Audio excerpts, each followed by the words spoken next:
There's an amazing article on Huffington Post about the horrific job the media is doing covering the sequester. The impact on the Federal Aviation Administration was mentioned nearly 2.5 times more than the impact on Head Start. It was mentioned 6.5 times more than reductions to the Meals on Wheels program, and it was more than twice the rate of cancer clinics that got shut down.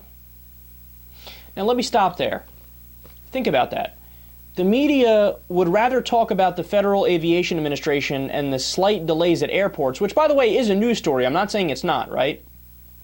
But they spend much more time on that than on the fact that the sequester funds cancer clinics, and because of the lack of funding now, because of the cuts, there are literally cancer clinics that are getting shut down.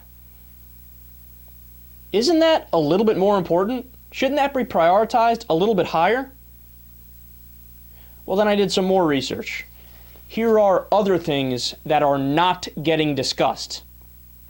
$168 million cut from Substance Abuse and Mental Health Services Administration. Now, I love this. What happened, Republicans? Remember they were talking about during the gun control debate, we need to care about mental health. That's where the problem is. Well, schmucks, where's your outrage? We're cutting it in the sequester. Why aren't you out there talking about this? I thought you cared about mental health. Well, I guess not. $75 million cut from the Aging and Disability Services Program. So do Granny and Grandpa get any news coverage? Nope, fuck Granny and Grandpa.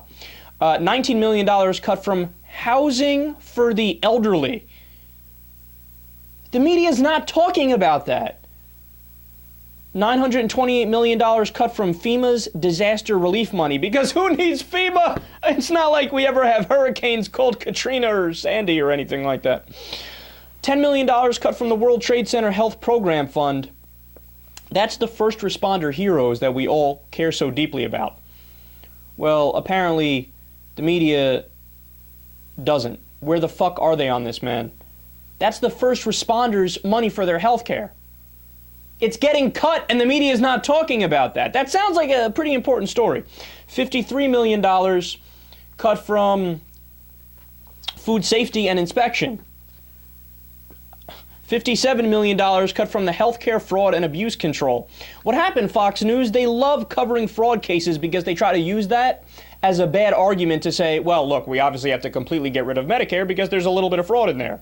Where are you on this? They're cutting from fraud detection. $633 million cut from special education programs. $512 million cut from customs and border protection.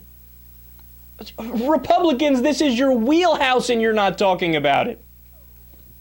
$79 million cut from embassy security, construction, and maintenance. Guys, this is, what have the Republicans been screaming about since Benghazi?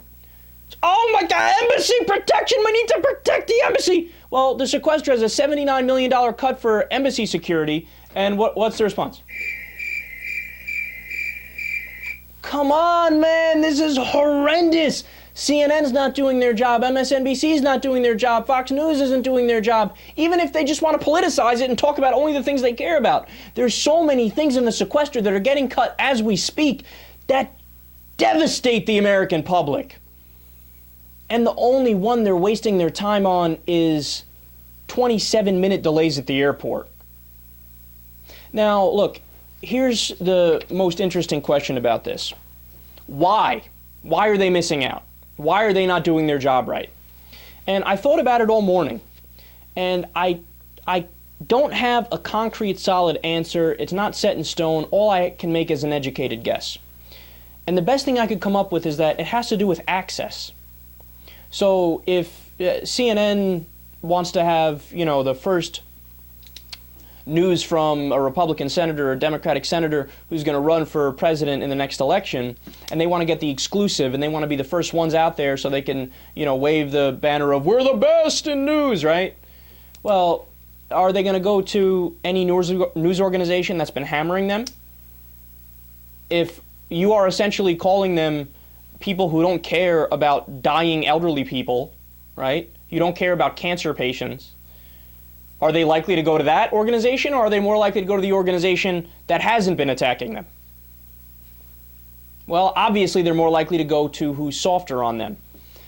But the job of the media, and this is the key part here, man, if they were all tough on the politicians, then they wouldn't have a choice and they'd have to go talk to everybody, right? And the job of the media is to make sure that our politicians are doing their goddamn job.